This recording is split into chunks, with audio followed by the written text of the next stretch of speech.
It's not very often that I say this about a film, but A Bengal for Christmas is unwatchable.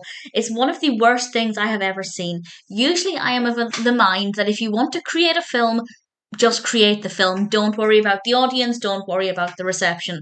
This film shouldn't have ever been created. Not only is it a bad story, but it's badly filmed, it's terribly edited, and I have specific examples for why that is.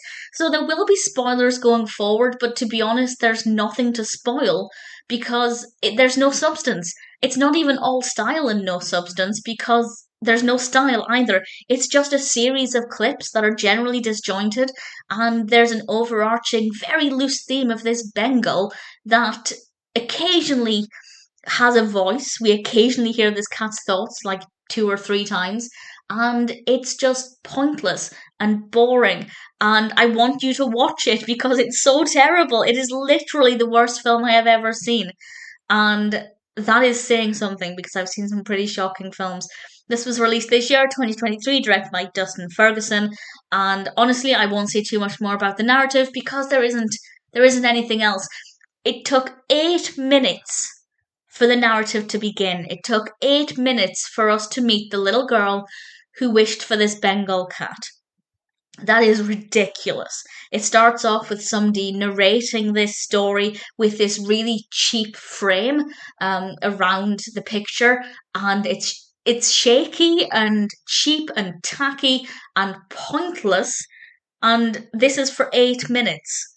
And I thought, okay, maybe this is just, a really bad way to begin the film and then the narrative will kick in and it'll all be fine. No, because the last kind of 10 minutes or so of the film are also with this same really cheap, cheesy narration. And bearing in mind the whole film is only 45 minutes, that only leaves us with approximately 20 something minutes of story in the middle. And I'd say 50% of that are, well, they're not even establishing shots because they're not shots of where the action is happening. They're just random shots of random locations. And I also feel like there are certain shots in this they might not get away with. For example, we have a light display that lasts, well, a series of light displays, and it lasts 1 minute 55 seconds. I was so shocked at how bad this is. I actually, wrote down the specific times just to give examples. For 1 minute and 55 seconds, all we see is a series of houses with light displays, and one of those houses has inflatable Minnie Mouse and Mickey Mouse lights outside. I'm pretty sure they can't do that. I don't think Disney would allow somebody to use even the tiniest glimpse of their image in their films, and I'm pretty confident they don't have permission either. So that made it seem cheap. It made it seem amateur. And obviously, just 1 minute 55 seconds of just looking at houses with lights, that doesn't do anything for the narrative. There is no point to it whatsoever. But that is also the extent of the festivities. We do have some tree decorating at the beginning, but other than that, well, credit where it's due, the music is very festive, but the balance of the audio for the music and the dialogue is not good. There's one point where the little girl was saying one of the very few lines that she has, and they're just playing really loud music over the top of it. So the sound mixing is diabolical, the editing is horrendous, the pacing is shocking, the narrative is ill-formed, the narration is just terrible. The narrative structure is one of the worst I've ever seen.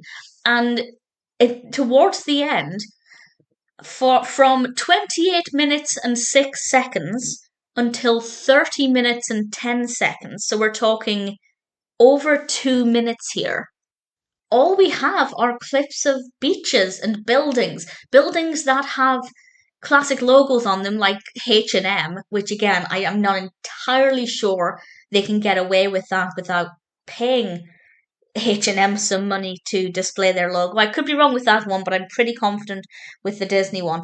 And that's no purpose. Why are we looking at just buildings and landscapes and beaches for 2 minutes? And then the narrator comes back in with this cheap border framing the picture and says, and there we have the end of the tale. What tale? What are you talking about? Why have you just showed me buildings for 2 minutes? And it's not like they're festive scenes either. They're not, snowy streets with twinkly lights or anything to give this festive atmosphere. It is literally 2 minutes of just beach scenes and tall buildings and H&M, and it serves no purpose. And I can't even call them establishing shots because it's not like we then spend time in that environment. There's no purpose to it. It's literally like somebody has regurgitated clips from their hard drive and gone, okay, at some point I filmed this footage. What do I do with it? Well, let's just put it in this film and hope for the best. And unfortunately, it is the worst film I have ever seen. It is worse than Amateur, and I want everybody to watch it because it's just so shockingly bad that it's an entertaining experience. Once I got over the fact that this was a diabolical film, I allowed myself to watch it with disbelief to begin with, but then just enjoyment at how terrible it was.